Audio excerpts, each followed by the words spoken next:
All right, welcome to another episode of The Beam where curiosity meets conversations. I am Sunes Nathaniel, and today on the program, we're going to be focusing on the U.S. election and its impact in Nigerian polity and African democracy. And we're going to get right into the heart of all that has been happening in the U.S. in the build-up for the elections tomorrow. But before we get into that, let us bring you our quick tech update and then a spotlight. We'll be right back for this very, very important discussion. Don't go away. Stay with us.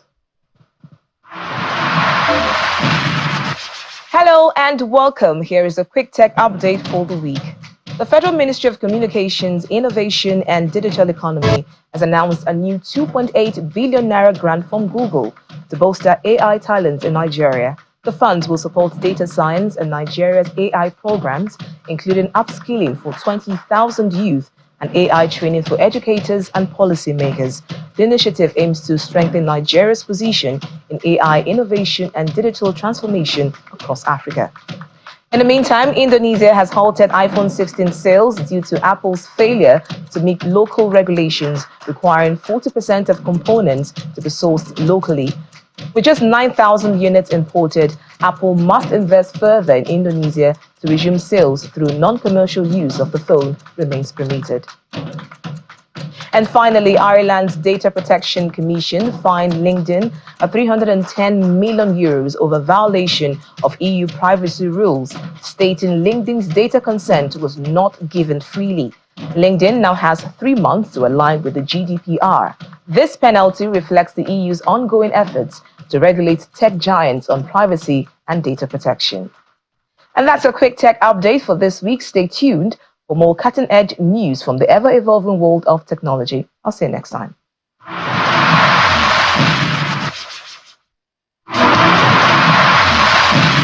The Taraba State government is insisting that it will continue to partner organizations that can train the youths in technological innovations to reduce over-independence on government and advance the digital landscape of the state.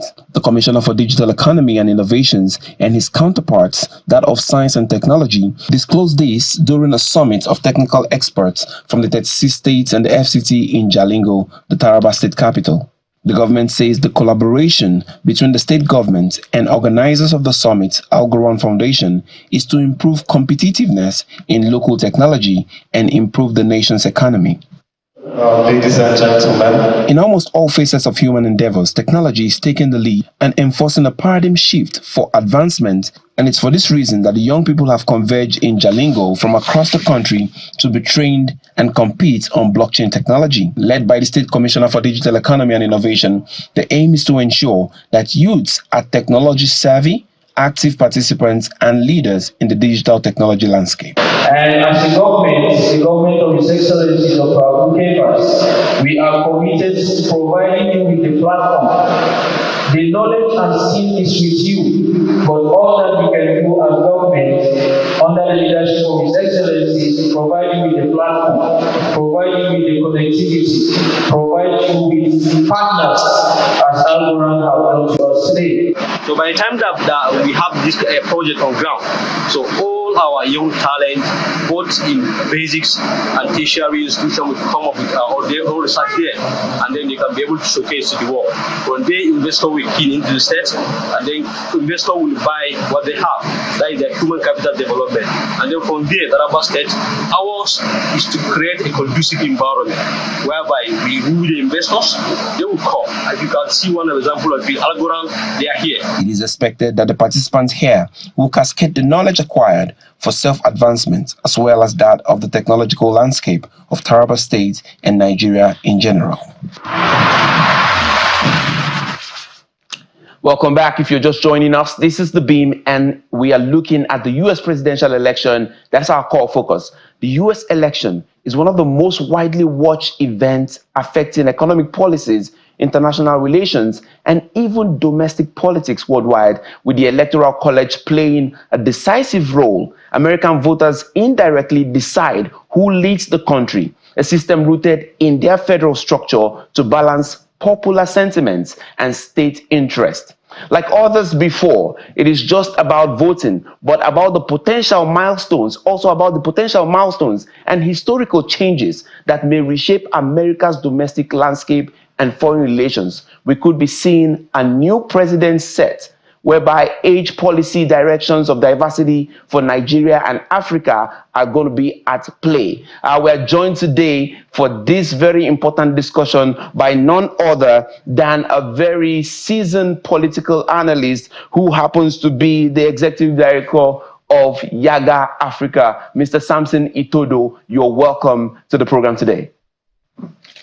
Thank you very much. And I guess it's afternoon in Nigeria. So good afternoon, but it's morning here in DC. Yes, good afternoon and good morning to you. You are there right now and you are monitoring, observing what is going on in the political landscape over there. So let's begin with that very important question. What have you witnessed so far when it comes to voter behavior and election administration? Well, there's so much that we've observed since we arrived in the US. So let's look at the conduct of early voting. One of the policies and practices in the US is early voting. So early voting allows registered voters to cast their vote prior to Election Day, which is November 5th. And the reason why early voting is introduced in the US system is to allow people ease the process of voting, because on election day, it will decongest the polling stations, but also give people an opportunity who maybe by virtue of their work will not be available on election day. Because in the US, there's no restriction of movement on election day. Election day in some states is not a public holiday. And so people are able, to cast their vote. And so far, over 70 million of the about 150 million people who are expected to cast their vote, have voted.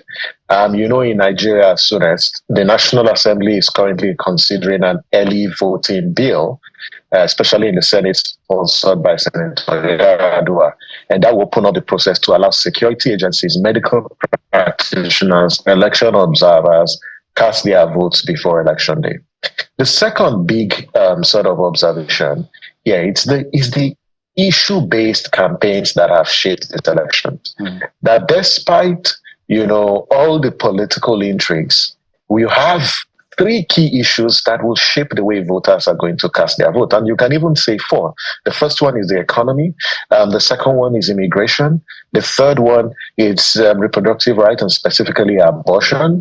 One other issue that would shape the election is about Gaza. So you listen to the debates and you listen to the campaigns, you see how both the voters are so well conscientized to the extent that they are focused more on the fundamental issues. And so we're seeing, single issue voters. Americans are either voting for abortion rights or they are voting for immigration, or even how the US has handled the Israeli and Gaza conflict. And that's so one of the things that we've observed.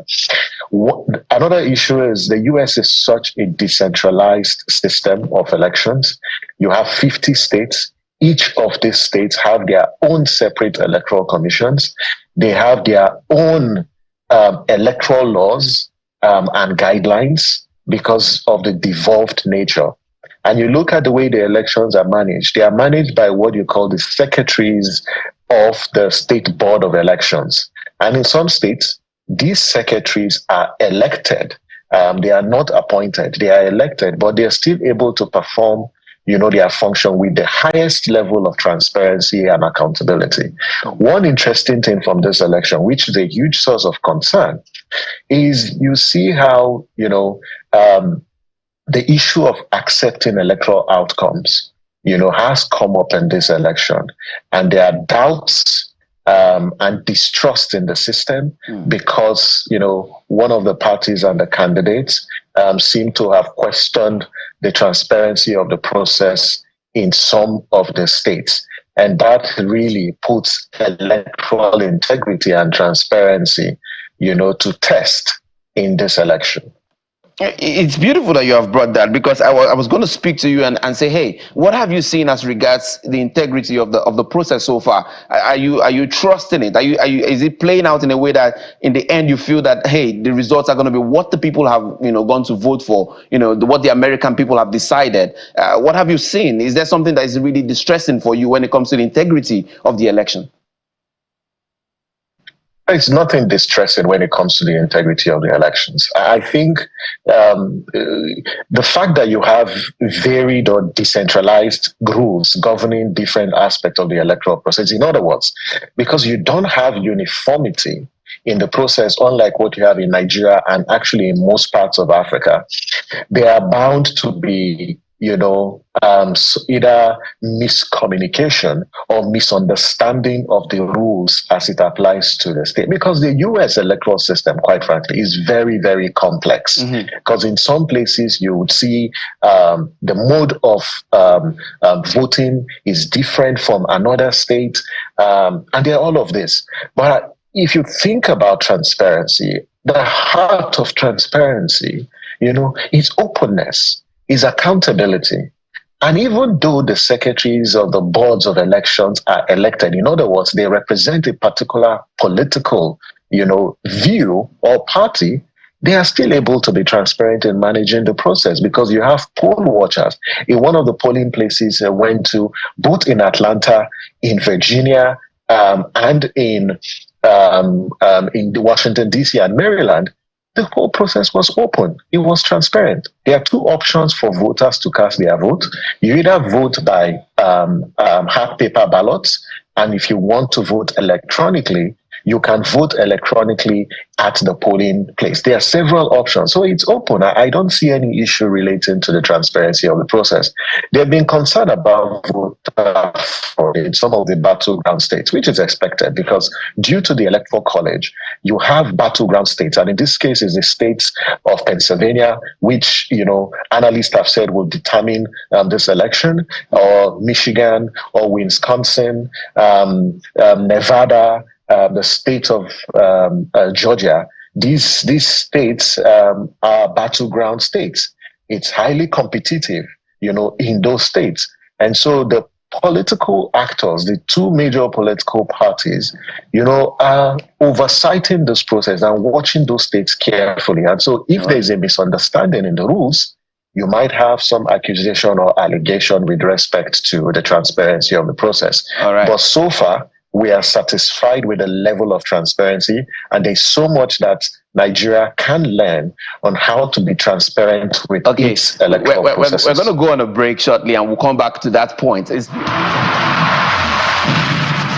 Welcome back to The Beam. If you're still joining us, or you're just joining us rather, I'm still here with Mr. Samson Itodo, and we're still looking at the elections in the US and what we can really gain from that election. Thank you for standing by, Mr. Itodo. Quickly, let's get into it. Thank you. The learning curve, the learning process. I think that's a major thing here. What really is at stake when it comes to Nigeria? I mean, why is this election very significant when it comes to Nigeria? And in what ways can this, shape the polity here in our own country?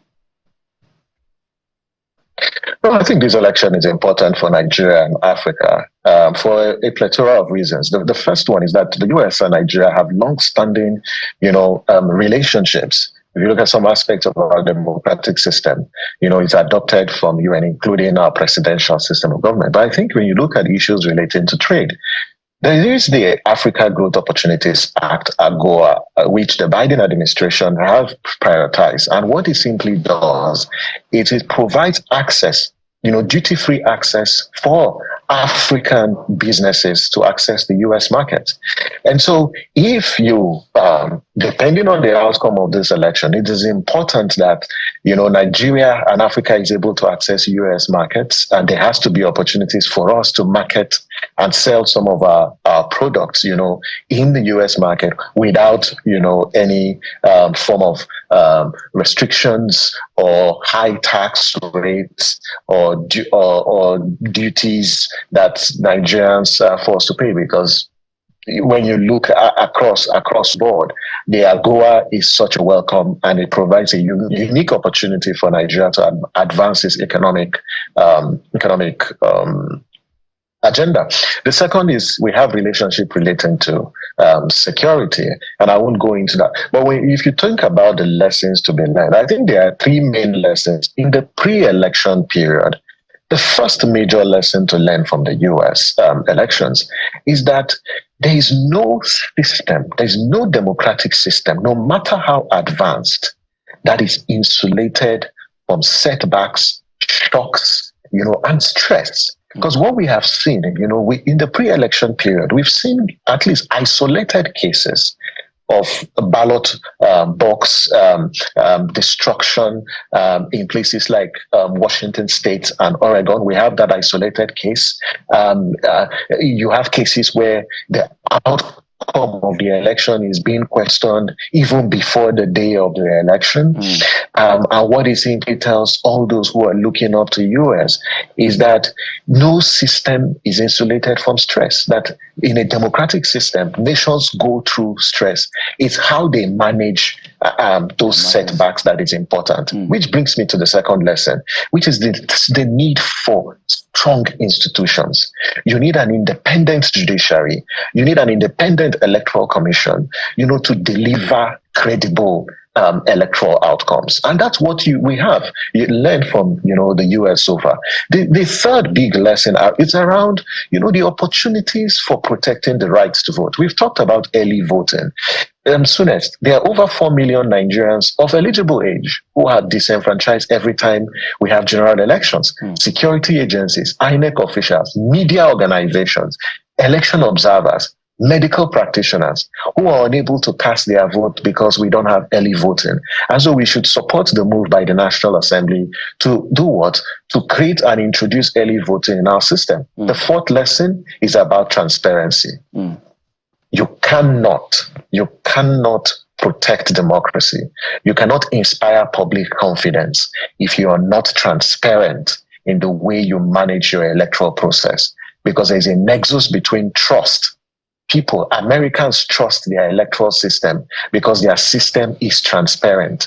They know that when they vote early, even though the votes will be counted afterwards, they know when they vote by proxy or absentee voting, they know that the management body will count their votes and they will not mutilate those figures. They trust the system. And this is why we also in Nigeria need to continue to hold our institutions to greater standards, so that trust, that is an essential and integral part of a successful and a sustainable democracy, will be enhanced.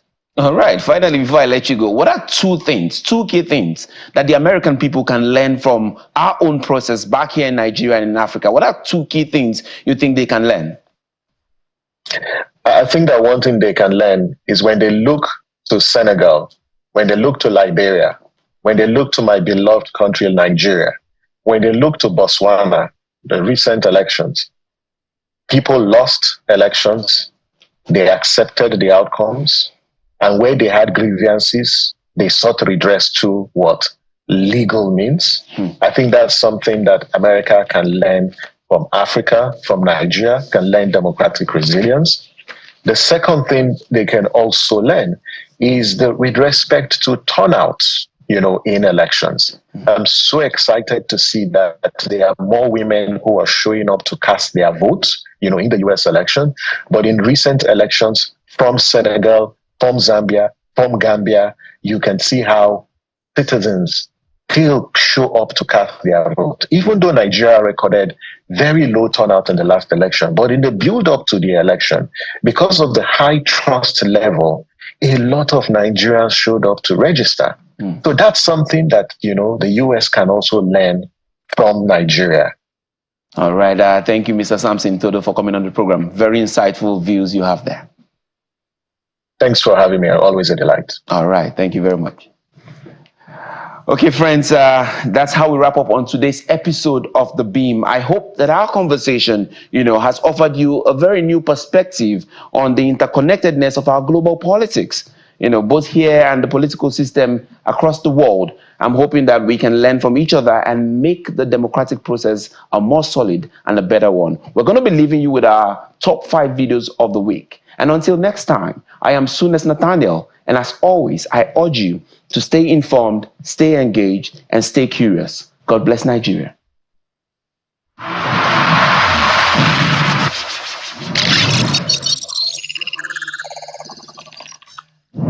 In 5th place, we meet Nigerian-American computer scientist Chinasa Okolo, who was named in Times 100's most influential people in AI for 2024. I always, raised to be very determined and, knowing that even from my first year of undergrad, I knew that I wanted to pursue a PhD and nothing was going to stop me. And so that was, something that always led me, or kept me going.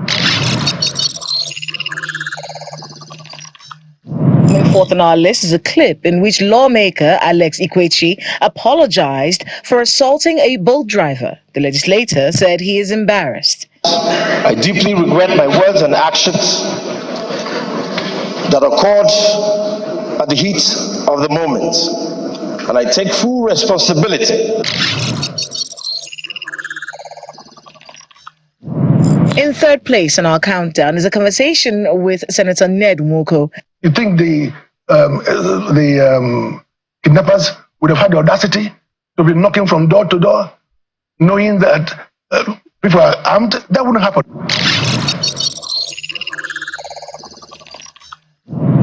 In 2nd place, we have a political paradigm interview with Mr. Kenneth Okonkwo and Mr. Dachung Bagos. And you check it, it's the same minister of the government of federation, showing that each one, and you use the word at least. So the government can give a state a substantive minister. If he likes, he can appoint 20 ministers of state in that state. It's not anything illegal. But every state must have a substantive minister.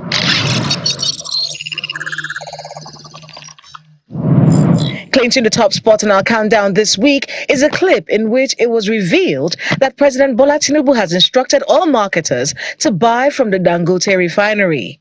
Had a session with His Excellency Mr. President to review the implementation so far of his bold initiative endorsed fully by the Federal Executive Council of selling crude to local refiners who then sell in Naira, who then sell their products in Naira to the Nigerian public. That's it on our countdown today. Join us next week for more.